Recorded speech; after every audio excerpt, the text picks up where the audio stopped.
Jazakumullah khair. Repot-repot Anda. Allah ibarik fiik.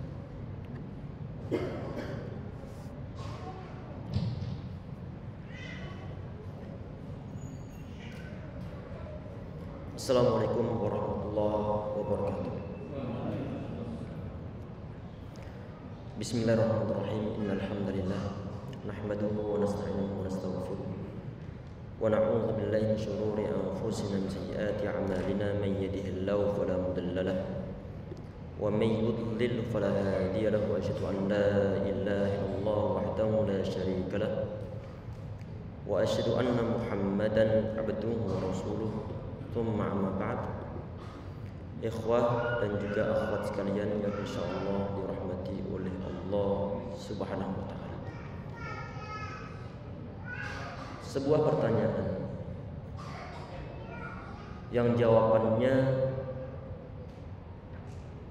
tidak perlu untuk diucapkan kepada orang lain, tetapi menjawab, bertanya dan juga menjawab dalam diri kita sendiri saat ini, khususnya yang hadir di majlis ini insyaallah. Pertanyaan yang cukup mendasar, khususnya bagi hadirin ataupun ummahat yang saat ini mempunyai anak-anak remaja, baik laki-laki ataupun perempuan. Pertanyaannya, saat ini anak-anak kita itu berada di mana?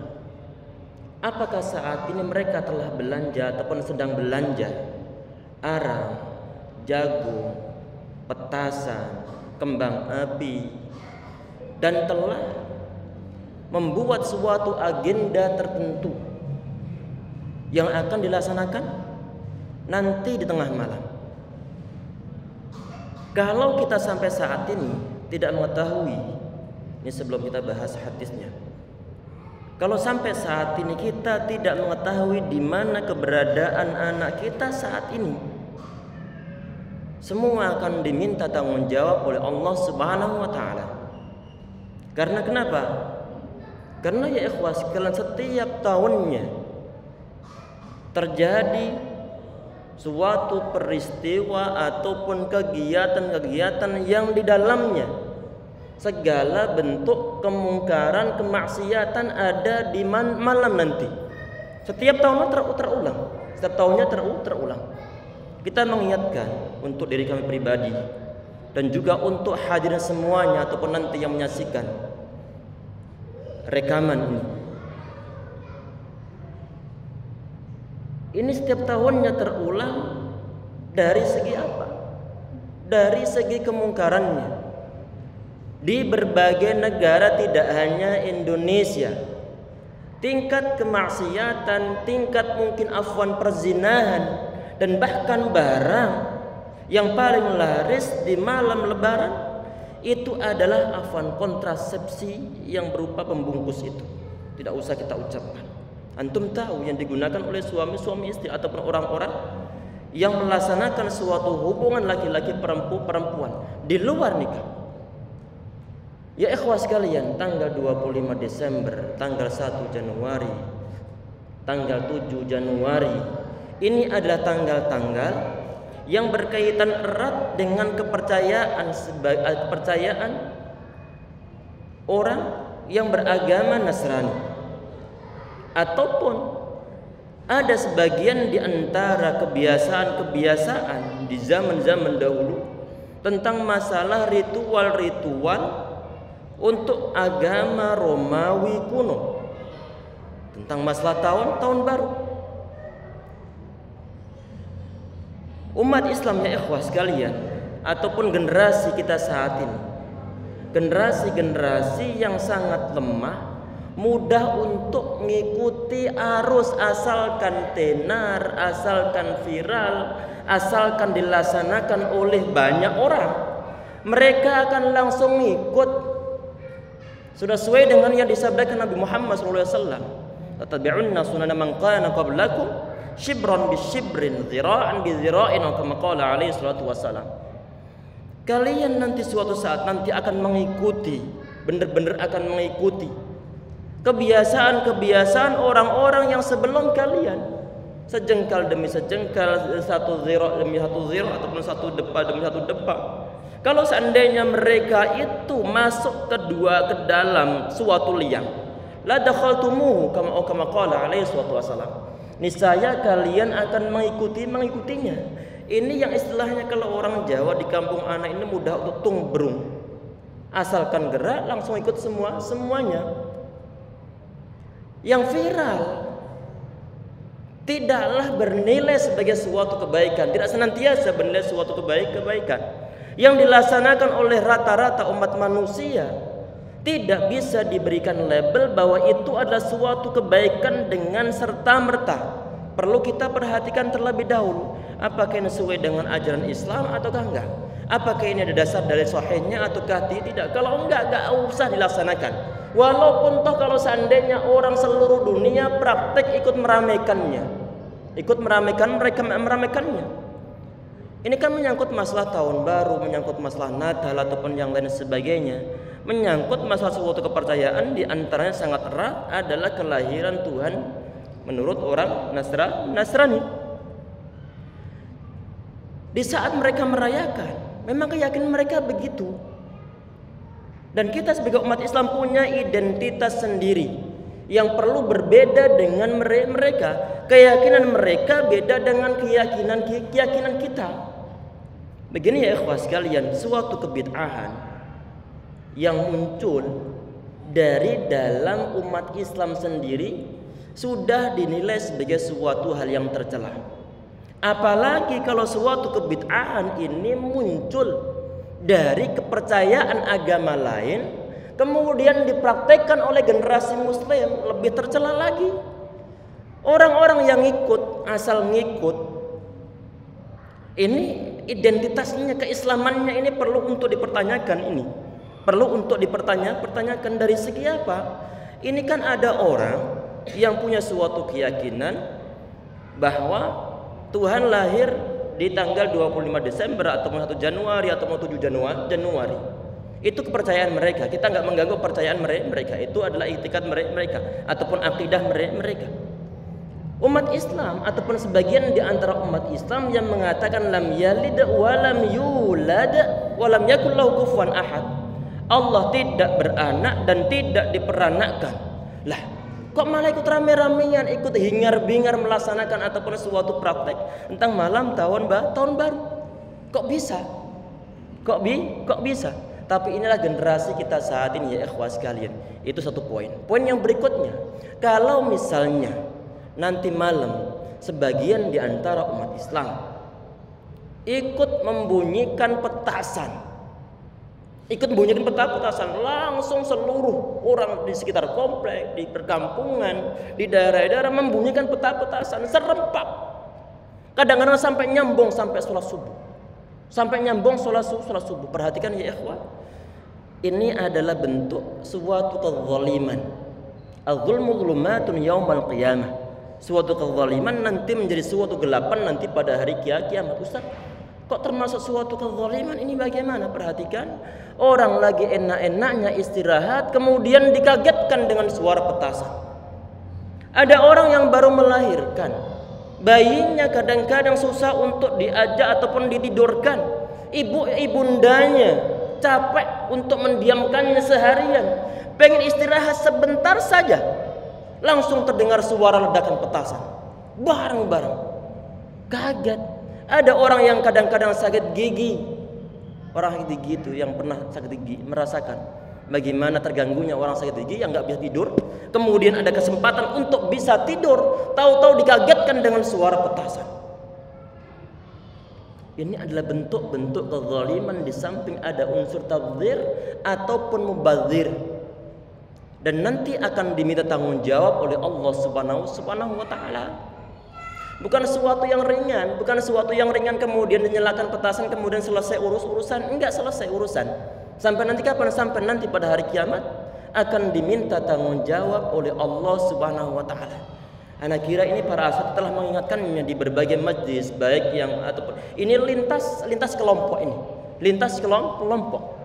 Bukan hanya kelompok A, kelompok B, enggak, tapi ada lintas kelompok. karena ini menyangkut masa identitas keislaman seseorang. Oleh karena itu ya ikhwah sekalian, kalau toh misalnya sebagian di antara generasi kita tidak ada yang sampai ke ranah perzinaan ataupun mabuk-mabukan, kita anggap biasa saja dari segi apa? Dari segi bahwa malam tahun baru adalah malam-malam biasa, malam-malam biasa, nggak ada bedanya. Hanya perbedaannya adalah dari 31 Desember langsung berganti ke 1 Januari. Nggak ada sesuatu yang istimewa, nggak ada sesuatu yang istimewa. Suatu keistimewaan adalah suatu hari yang ada dalamnya kita gunakan untuk bertakwa kepada Allah SWT, untuk beramal saleh. Semoga ini bisa untuk mengingatkan, ataupun kalau seandainya ada rencana-rencana nanti malam untuk pesta ataupun untuk ada acara spesial, semoga tidak berulang di tahun-tahun berikutnya insyaallah. Kita langsung ini tentang momen aja ya ikhwah. Mau masih ingat nanti kalau ditempatkan di akhir kadang-kadang kelupaan. Bismillahirrahmanirrahim. Ini hadis, langsung kita bacakan hadis yang 618.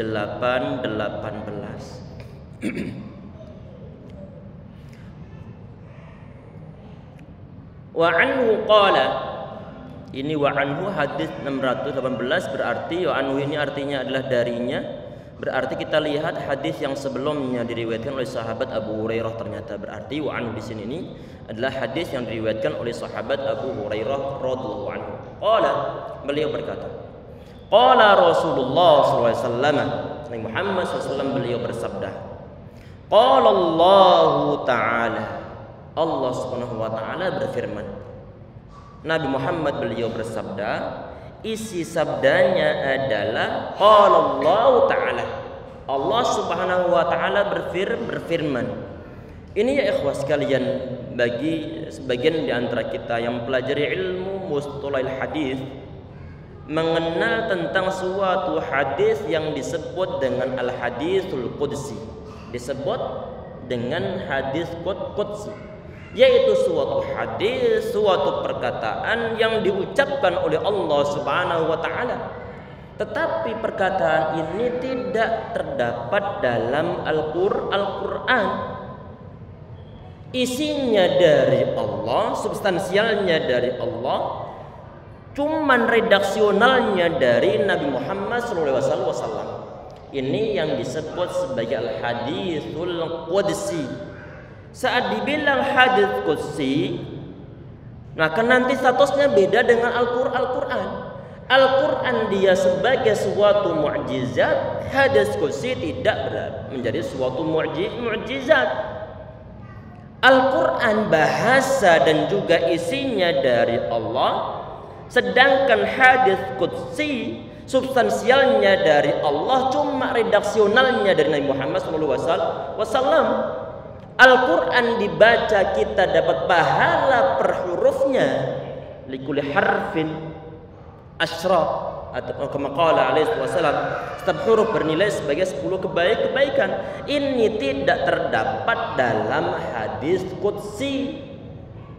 Al-Qur'an ada suatu ayat yang dibaca setiap rakaatnya, atau suatu surat yaitu Al-Fatihah. Dan di saat kita sholat disuruh untuk membaca Al-Quran, faqra'u ma tayassar minal Quran, dan tidak bisa diwakili oleh hadis qudsi. Ya ikhwas sekalian, ini hadis qudsi tidak langsung bisa serta-merta dibilang bahwa hadisnya adalah hadis yang sahih. Lain dengan Al-Quran. Kalau Al-Quran pasti mutawatirah, pasti langsung bisa diterima, sahih adanya. Tetapi untuk hadis qudsi tergantung nanti penelitian dari segi apa? Dari segi diantaranya adalah sanad ataupun jalur para perawi yang membawa hadis ini sampai ke penulis kitab, termasuk misalnya Al-Bukhari, An-Nasa'i, Muslim, Ibnu Majah, Abu Dawud, ataupun ulama-ulama sunan yang lainnya. Berarti nanti setelah diteliti para perawinya, ini semua perawinya thiqah, orang-orang tak percaya, ini orang-orang yang hafidh, hafalannya kuat dan tidak ada illah, maka nanti hadis qudsi dibilang bahwa dia adalah hadis qudsi yang sahih. Tetapi nanti kalau misalnya ini di antara para perawinya ternyata ada yang terindikasi suatu kebohongan, muttaham bil kadzib.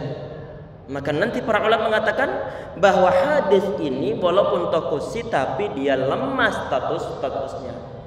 Jadi ya ikhwas sekalian, untuk hadis qudsi, hadis marfu', hadis mauquf, hadis maqtu', ini hadis dipandang dari segi ini ilaman usnida ilaihi. Dipandang dari segi ini disandarkan kepada siapa, tidak dilihat dari segi sahih ataukah tidak sahihnya. Termasuk dalam hadis ini kita perhatikan, ternyata hadis ini di akhir setelah disebutkan matan hadisnya, matannya bukan mantan, tapi adalah matan hadis, isi ataupun redaksi dari suatu hadis disebut sebagai matnul hadis, disebut sebagai matan hadisnya. Bukan mantan hadis, tapi adalah matan hadis. Setelah disebutkan matan hadisnya, di luar kalau misalnya di zaman kita saat ini diberikan tanda kurung rawahu Muslim. Dalam hadis ini yang 618 ternyata rawahu Muslim, diriwayatkan oleh Imam Muslim rahimahullah. Kalau diriwayatkan oleh Imam Muslim rahimahullah ataupun Al-Bukhari rahimahullah, maka semua ulama sepakat bahwa hadis yang terdapat dalam Sahih Al-Bukhari sama Muslim, semua hadisnya adalah hadis yang sahih. Berarti hadis yang 618 dalam poin yang saat yang kita bahas adalah hadis qudsi yang derajat hadisnya termasuk sahih. Berarti bisa kita jadikan sebagai suatu sandaran hukum ataupun argumen ataupun suatu hujjah untuk mengamalkan suatu kalau seandainya dalamnya ada suatu unsur tuntutan, baik larangan ataupun perintah, ataupun kalau seandainya berisi suatu akidah, maka bisa kita pegang untuk dasar pegangan dalam akidah kita.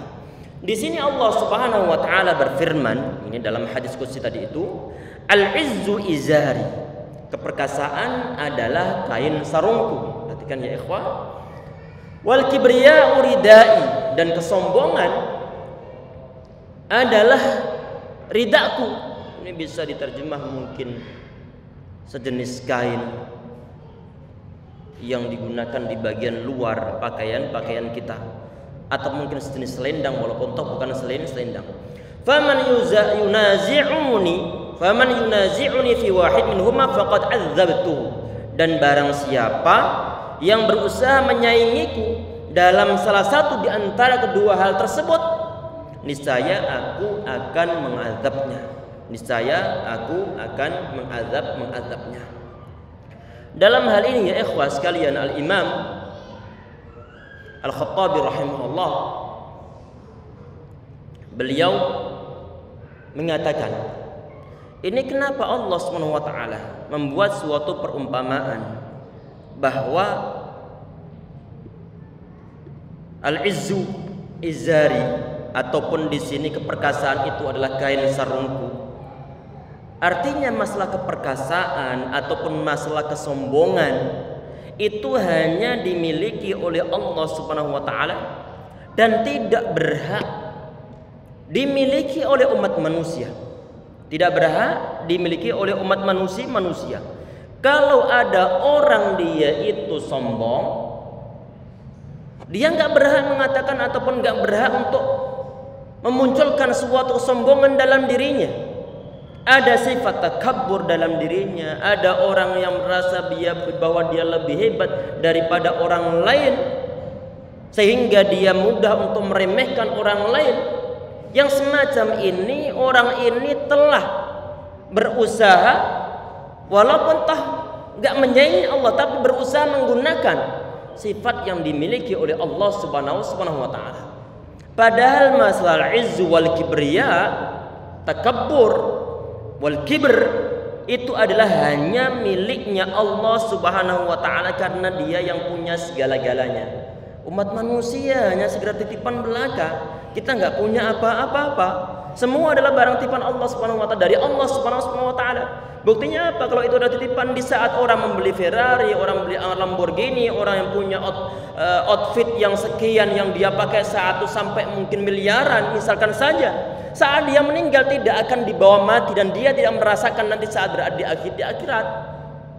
Artinya semua hal yang ada di dalam yang dimiliki oleh umat manusia pada hakikatnya adalah titipan Allah Subhanahu wa taala. Kalau itu sifatnya adalah titipan, kenapa mesti kemudian umat manusia sebagian di antara mereka sombong, takabur, angkuh, arogan terhadap orang lain sehingga memandang sebelah terhadap orang lain. Yang semacam ini berarti ini termasuk yunazi'uni fi wahidin minhumah. Ini kata Allah Subhanahu wa taala, berarti dia berusaha menyaingi Allah Subhanahu wa taala dalam salah satu hal di antara kedua hal tersebut. Nanti bagaimana efeknya? Azabtu, kata Allah Subhanahu wa taala. Allah akan mengazab mereka.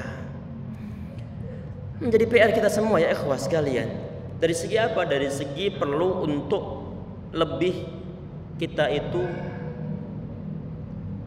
merendahkan hati kita, menganggap bahwa diri kita tidaklah ada suatu kelebihan yang membanggakan dan semuanya kalau seandainya ada skill yang kita miliki, ada keahlian yang kita miliki, ada kelebihan yang kita miliki, semuanya adalah dari Allah.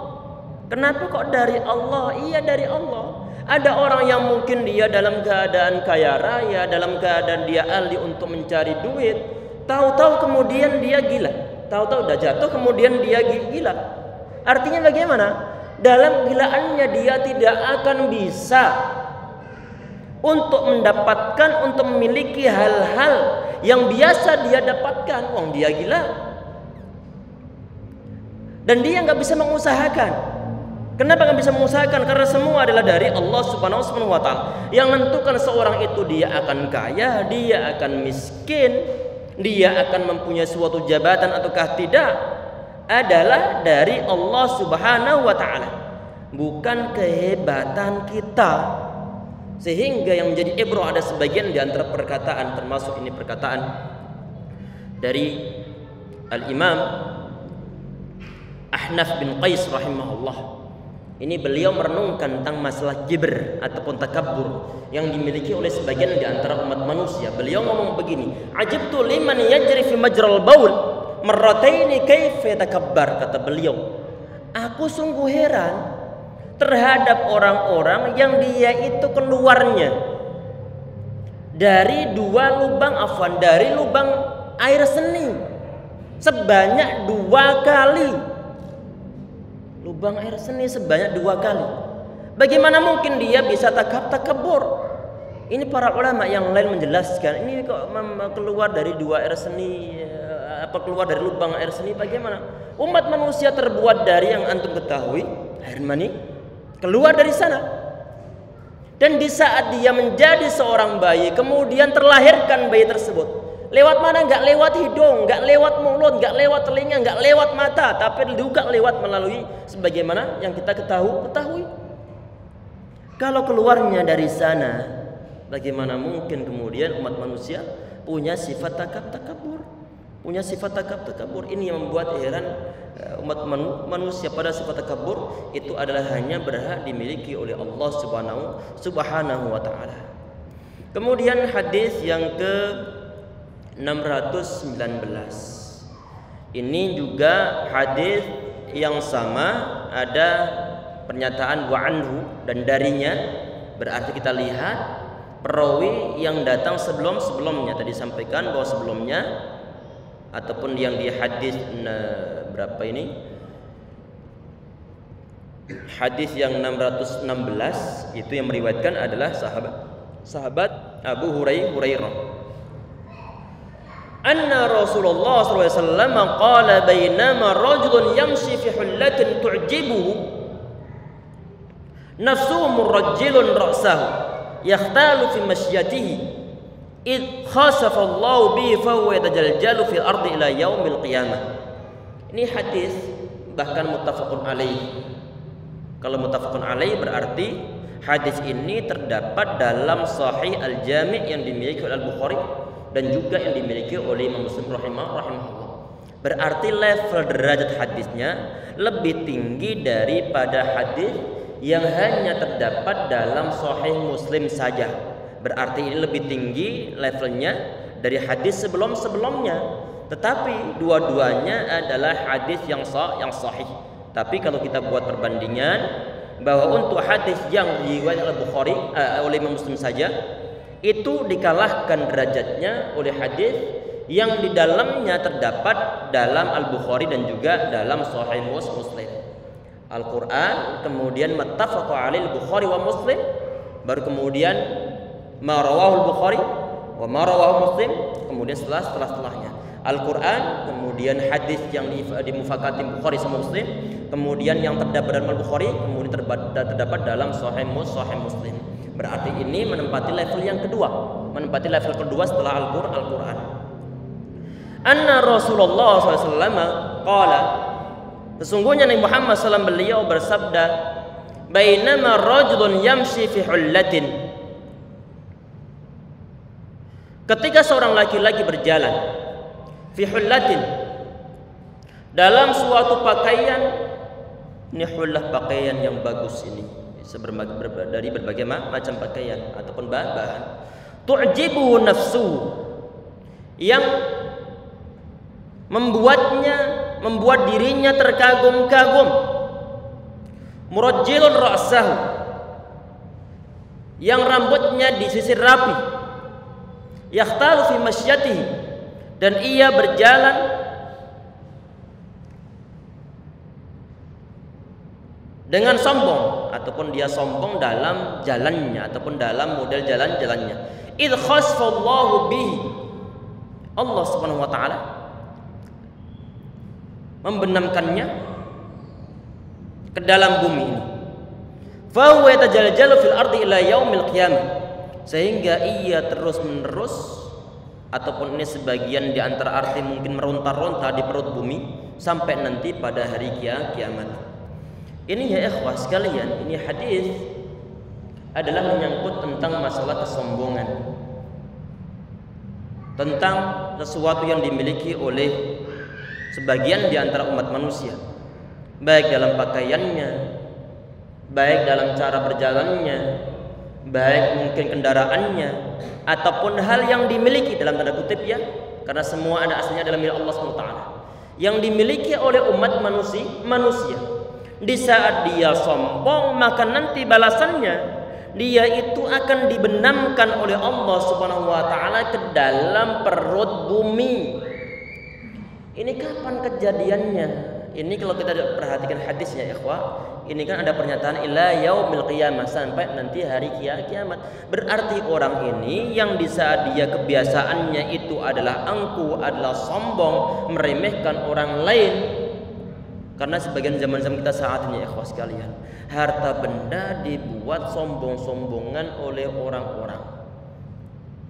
Pamer-pamer kayaannya, disebutkan berapa jumlah nol yang ada di rekeningnya. Berapakah outfitmu katanya? Topinya berapa, bajunya berapa, sepatunya berapa, sabuknya berapa, celananya berapa. Dipamerkan semuanya. Dibuat bangga-banggaan. Semakin banyak aset yang dia miliki kemudian dia pamer-pamerkan, dan dia meremehkan orang lain, dan itu sifat dibawa sampai nanti dia meninggal, maka nanti dia merasakan siksaan yang semacam ini. Di saat dia meninggal, dia akan dibenamkan oleh Allah Subhanahu wa taala. Perhatikan ya ikhwah, ini adalah tentang salah satu di antara kejadian yang ada di alam pasca kematian. Setelah dia meninggal, sifatnya adalah ghaib. Dan kita wajib percaya tentang masalah ini. Walaupun toh misalnya kalau seandainya dimungkinkan sebagian di antara kita mengetahui si fulan dia meninggal, dan kita melihat pemakamannya, kemudian suatu saat nanti kuburannya kemudian kebongkar, Ternyata di sana kerangkanya masih utuh, tidak ada yang ditenggelamkan, padahal dia termasuk orang yang sangat sombong dalam kehidupannya yang ditampak-tampakkannya, mudah meremehkan orang lain, mandang sebelah mata terhadap orang lain. Tetapi kok fisik dari kerangkanya masih utuh. Perhatikan ya ikhwah, ini adalah menyangkut masalah hal-hal yang gaib. Artinya hal yang gaib sumbernya semua dari Nabi Muhammad SAW yang perlu untuk kita pegang. Kalau yang beliau sampaikan dan terdapat dalam hadis yang sahih, maka wajib hukumnya untuk kita percayai, walaupun toh secara kasat mata, secara lahiriahnya ternyata kerangkanya masih utuh, nggak ada ditenggelamkan. Karena ini sifatnya adalah gaib. Kalau sifatnya gaib, maka nanti menyangkut masalah akidah kita, keyakinan kita. Kita percaya ataukah nggak percaya tentang apa yang disampaikan oleh Nabi Muhammad SAW. Jadi ini wajib hukumnya untuk percaya. Di dalam hal ini ya ikhwah sekalian, tadi ini kan menyangkut masalah siksaan yang Allah SWT berikan terhadap umat manusia saat mereka berada di liang kubur mereka. Hadis ini dijadikan dasar oleh sebagian ulama, termasuk di antara dalil yang mereka gunakan ini, bahwa azab kubur itu ada. Azab kubur itu ada. Ini berisi tentang masalah suatu azab kubur ini. Karena kenapa? Kejadiannya adalah orang dikuburkan yang karena dia punya sifat takabur, kemudian orang ini tenggelamkan oleh Allah SWT ke dalam tanah sampai melesat terus-terusan ke dalam bumi. Bumi kan ada sampai 7 lapisan. Melesat semua ke dalam bumi. Artinya ikhwah sekalian, ini adalah dijadikan dasar oleh para ulama, azab kubur itu ada. Karena kejadiannya adalah nanti sampai hari kiamat. Kalau ada suatu siksa yang terus terjadi dan sampai nanti hari kiamat, otomatis kejadian ini sebelum terjadinya hari kiamat. Kalau sebelum terjadinya hari kiamat, berarti belum ada hari yaumul ba'tsi, belum ada hari kebangkitan. Kalau belum ada hari kebangkitan, sedangkan di sana ada suatu siksa bagi orang yang telah meninggal, otomatis siksanya terjadi di saat orang tersebut berada dalam kuburannya. Sehingga ini dijadikan dasar bahwa azab kubur itu ada. Dan juga Nabi Muhammad SAW beliau mengajar kepada umatnya, dan sebagian di antara ulama mengatakan bahwa hukumnya ini adalah wajib, walaupun toh nggak semua ulama sepakat tentang masalah apa? Suatu doa yang wajib, sebagian ulama mengatakan wajib untuk dibaca sebelum kita salam di saat sholat kita. Tentang apa? Di antaranya adalah minta perlindungan kepada Allah dari azab kubur, dari fitnah dajjal. Di antaranya azab kubur disediakan Nabi Muhammad SAW untuk minta perlindungan darinya. Berarti azab kubur itu memang ada. Dan inilah akidah kita, akidah Ahlussunnah wal Jamaah, bahwa wajib hukumnya kita beriman bahwa azab kubur itu ada. Dan hadis-hadisnya adalah hadis-hadis yang sahih. Berarti di sini ini di antara bentuk dari sisaan Allah SWT yang Allah berikan terhadap orang yang takabur itu adalah ditenggelamkan oleh Allah SWT ke dalam bumi. Berarti siksanya ini sama persis dengan siksa yang Allah berikan terhadap Qarun dan juga rumahnya ataupun keluarganya. Dibenamkan oleh Allah SWT ke dalam bumi saat dia masih hidup. Beda dengan orang yang dalam hadis-hadis ini, setelah dia mati kemudian diberikan siksaan oleh Allah SWT, ditenggelamkan dalam bumi, dilep-lepkan dalam bumi. Lep-lepan itu apa? Sampai ke perut bumi. Apakah Allah Subhanahu wa taala mampu? Allah Subhanahu wa taala mampu. Allah Subhanahu wa taala mampu. Jangankan cuma satu orang, yang beberapa desa, beberapa negeri saja Allah mampu untuk mengangkatnya, kemudian dibalik negeri-negeri tersebut, kemudian ditimpakan ke dalam tanah, ditenggelamkan ke dalam tanah, sebagaimana yang terjadi terhadap umat Nabi Lut alaihi salam, wal mu'tafikati ahwa. Kata Allah Subhanahu wal mu'tafikati ahwa. Dan negeri-negeri kaum Nabi Lut alaihi salam yang telah dihancurkan. Negeri-negeri kaum Nabi Lut alaihi salam. Berarti bukan hanya satu negeri. Kalau negeri-negeri saja bisa dihancurkan oleh Allah SWT, dibalik, dimasukkan dalam tanah, apalagi cuma satu orang yang durhaka atau satu orang yang mungkin dia mempunyai suatu sifat takabur. Kemudian di hadis berikutnya, ini hadis diriwayatkan oleh Salamah bin Al-Aqwa'. Ini hadis yang 620. An Salamah bin Al-Aqwa' radhiyallahu anhu qala Rasulullah sallallahu alaihi wasallam, la yazalu ar-rajulu yadhhab bi nafsihi hatta yuktaba fil jabbarin. Di sini seseorang senantiasa menyombongkan dirinya sehingga Allah mencatatnya fil jabbarin, dalam golongan-golongan orang yang sombong. Fayusibu ma asabahum, lalu siksa yang menimpa mereka juga akan menimpa dirinya. Orang ini berarti menyangkut, ini hadis ya ikhwas sekalian, ini hadis dihasankan oleh Al-Imam At-Tirmidzi rahimahullah. Tapi hadis ini termasuk di antara hadis yang didhaifkan oleh Syekh Albani rahimahullah ataupun sebagian ulama hadis yang lainnya. Kalau misalnya hadis ini adalah hadis yang sahih, maka nanti ini menyangkut masalah bab yang sebagaimana dibahas oleh Al-Imam An-Nawawi rahimahullah, menyangkut masalah sifat takabur yang dimiliki oleh seseorang, sehingga nanti orang tersebut akan ditulis oleh Allah SWT dalam golongan orang-orang yang menyombongkan diri. Dan di saat orang-orang menyombongkan diri tersebut mendapatkan suatu siksaan Allah SWT, maka orang ini pun, orang yang punya sifat takabur pun nanti mendapatkan suatu siksaan semisal orang-orang yang sombong pada umumnya. Kemudian langsung ini bab baru ya ikhwah, langsung bab baru, bab yang ke-73, bab husnul khuluqi, bab tentang husnul khuluq ataupun akhlak yang mulia. Untuk masalah akhlak yang mulia tentunya tidak hanya terpancar dari segi omongannya, tapi juga dari segi perbuatannya, dan orangnya nggak akan aneh-anehan.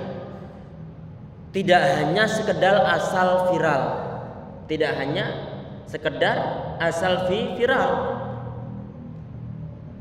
yang asal viral dan tanpa memperhatikan masalah akhlak, masalah etika, masalah kesopanan.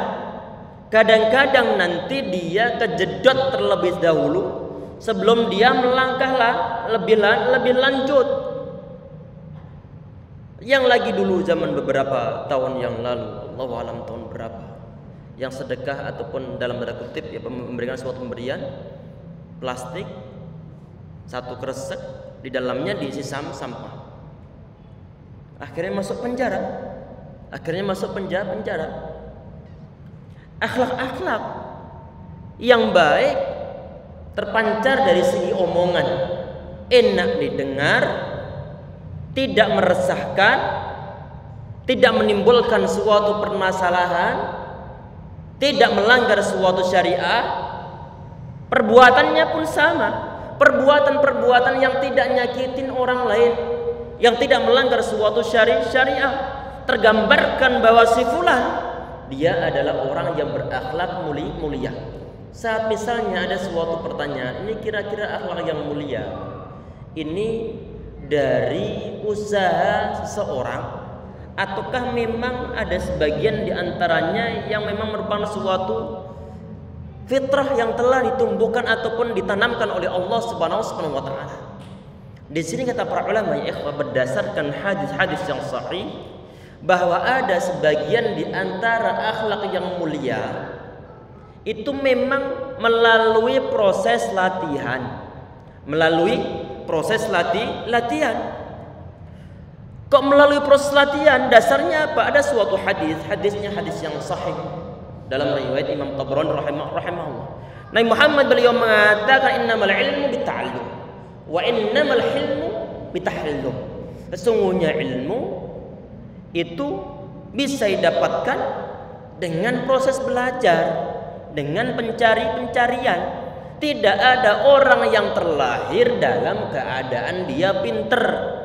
Tidak terlahir dalam keadaan pinter. Wong la ta'lamuna syai'a kok. Umat manusia dilahirkan enggak mengetahui sesuatu. Siapapun dia orangnya, terlahir dalam keadaan tidak mengetahui sesuatu, dalam keadaan kosong,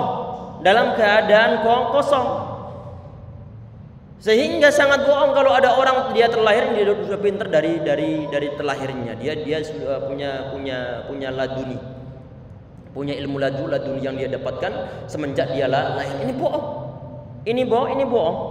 Karena ilmu itu dapatkan dari proses ta'allum, dari proses belajar. Kita lebih percaya hadis ini daripada perkataan orang. Wa innamal hilmu bitahallumi. Dan sungguhnya kesabaran, ketenangan didapatkan dengan melatihnya. Dengan dilatih. Orang sabar perlu dilatih biar nanti dia bisa bersabar. Orang yang mau belajarnya serius juga perlu untuk melatih sedikit demi sedikit, memerangi kemalasannya. Orang yang mau hafalkan Al-Quran perlu memaksakan diri, proses latihan dari awal, dimulai dari menghafalkan surat-surat yang pendek, baru kemudian 1 hari, 2 hari, 3 hari, sebulan, 2 bulan setelah proses belajar merangkak dalam tanda kutip untuk menghafal Al-Quran. Setelah nanti terbiasa, 1 hari bisa 1 halaman, 2 halaman, 3 halaman, atau bahkan mungkin satu juz. Tapi jangan sampai lupa ini melalui proses belajar. Kalau proses belajar biasanya diawali oleh maksa-maksakan diri, termasuk kehadiran antum saat ini yang di masjid. Awal-awal dulu mungkin saat awal-awal hijrah berat untuk menghadiri suatu majelis ta'lim. Perlu ditanamkan itikat kuat dalam hati, tidak akan mundur, tidak akan absen di saat menghadiri suatu majelis ta'lim. Kalau nggak begitu, kemudian di saat misalnya antum sekali saja hadir dalam majelis ta'lim, kemudian ada orang teman antum yang bilang, teman senongkrongan dengan antum, kemudian bilang, "Cece sudah alim nih ya." Kemudian dia mundur. Karena kenapa? Karena dikata-katain sebagai orang alim. Kalau itikatnya tidak kuat, dia akan mundur dan tidak akan hadir di pertemuan berikutnya. Perlu dilatih, perlu dipaksakan diri. Kita puasa perlu masakan diri, kita sholat perlu untuk masakan diri. Yang sebelumnya sekian puluh tahun kita nggak sholat misalnya, di saat usia 40 tahun baru kemudian mau datang ke masjid. Kalau nggak dipaksakan diri, maka nggak akan ada para ulama, nggak akan ada para ahli ibadah, nggak akan ada orang-orang yang soleh. Para ulama memaksakan diri sehingga mereka menjadi orang alim saat awal-awal belajar. Orang-orang yang ahli ibadah awal-awal memaksakan diri mereka sebelum mereka terbiasa untuk melaksanakan suatu ibadah, sehingga ibadah tersebut menjadi suatu kebutuhan yang wajib hukumnya untuk mereka laksanakan. Kalau nggak begitu, nggak akan ada orang alim, nggak akan ada orang ahli ibadah, nggak akan ada orang pintar. Para ulama sebelum mereka menjadi seorang ulama, maksa-maksakan diri mereka. Perlu melawan hawa nafsu, perlu melawan dorong-dorongan syahwat, perlu melawan keinginan-keinginan yang nggak benar, perlu melawan dorongan hawa nafsu untuk terus tidur, untuk terus tidak produktif, untuk terus molor. Kalau nggak dipaksakan diri, tidak akan ada seorang hafidz, tidak akan ada seorang muhaddits, tidak akan ada seorang mujahid yang berperang di jalan Allah Subhanahu wa taala. Karena kenapa? Karena tentunya orang-orang yang sebagai dia seorang ulama, seorang zu'ama, seorang qada, seorang saleh, seorang syuhada as-salihin, dimulai dari melawan hawa nafsu mereka melalui proses belajar. Yang proses belajar semacam ini ya ikhwas sekalian berarti termasuk akhlak tadi itu, sebagian yang diantara akhlak itu dihasilkan dari proses belajar. Perlu untuk maksa-masakan diri, nggak dipaksakan nggak akan bisa untuk upgrade kemampuan, upgrade kebaikan suatu akhlak, upgrade suatu pengetahuan nggak akan bisa. Ini adalah kelompok akhlak yang pertama yang bisa diusahakan. Ada sebagian di antara akhlak yang terpuji, walaupun toh sebagian sama dengan yang kelompok pertama. Ini adalah hasil pemberian dari Allah Subhanahu wa taala. Ini yang mengatakan begini, ada suatu hadis, ini hadisnya hadis yang sahih, terdapat dalam riwayat Muslim rahimahullah, tentang seorang sahabat yang bernama Ashaj Abdul Qais radhiyallahu anhu. Beliau mendatangi Nabi Muhammad SAW. Kemudian Nabi Muhammad beliau mengatakan, inna fika khoslataini yuhibbuhumullahu al-hilmu wal ana'ah. Sesungguhnya dalam diri ente terdapat dua keadaan, dua sifat yang dicintai oleh Allah Subhanahu wa taala. Saat ditanya apa itu ya Rasulullah? Sebagian riwayat al-hilmu wal ana'ah. Al-hilmu kesabaran, wal ana'ah ini enggak gerusa-gerusu. Saat beliau bertanya, ya Rasulullah atakhallaqu bihi ma amillahu jabalanya alaihima. Ya Rasulullah, akhlak ini ana hasilkan sendiri dengan proses belajar ataukah pemberian dari Allah Subhanahu wa taala? Kemudian Muhammad beliau mengatakan, "Brillahu jabalaka alaihima." Allah yang memberikan kepada ente. Berarti ini yang dijadikan dasar oleh sebagian ulama bahwa sebagian di antara akhlak memang ditanamkan oleh Allah Subhanahu wa taala dalam diri seseorang. Sehingga tidak jarang kita dapatkan satu keluarga itu masya Allah akhlaknya subhanallah. Dari anak, dari ayahnya, dari cucunya semua baik-baik semuanya. Di saat mereka masih kecil pun sopan santunnya subhanallah. Ini mungkin sebagian di antara akhlaknya sudah ditanamkan oleh Allah SWT dalam diri orang ataupun keluarga tersebut. Sudah habis? Sudah? 2 menit lagi? Nah, 1 menit. Kita cukupin sekian insyaallah. Ini sebagai pendahuluan untuk bab husnul khuluq.